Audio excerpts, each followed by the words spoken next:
Dr. Brown, you've talked about non-monetary orders that could include sanctions like orders to undertake sensitivity and anti-bias training.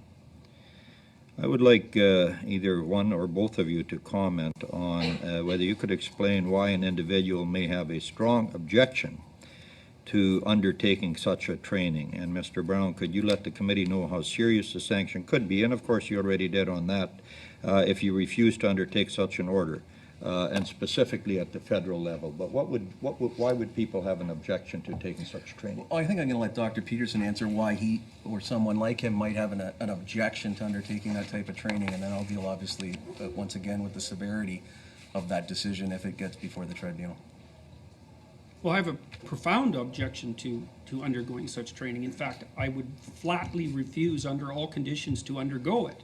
And the reason, there's multiple reasons for that. The first reason is that the science surrounding the so-called charge of implicit bias that's associated with perception is by no means settled to such a degree that one of the three people who designed the most commonly used measure, which is the implicit association test, has detached himself from the other two researchers on the grounds that the use of the test has far transcended its scientific validity and reliability. It's nowhere near valid or reliable enough to be used in the manner that it's been using. And even the more pro-IAT researchers who developed the test have admitted to that publicly, even though they haven't stressed it nearly to the degree they should have. So first of all, the science is not settled and is being used absolutely inappropriately. And I can say that as a clinician because I know and as a psychometrician, I know the criteria for using a test for essentially diagnostic purposes, and the IAT doesn't even come close to what's necessary.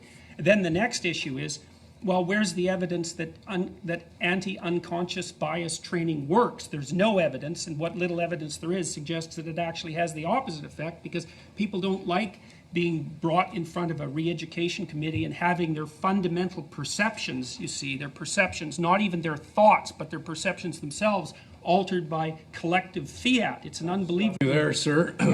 We have a very engaged committee. Concise questions and concise responses would be helpful. Senator Pratt.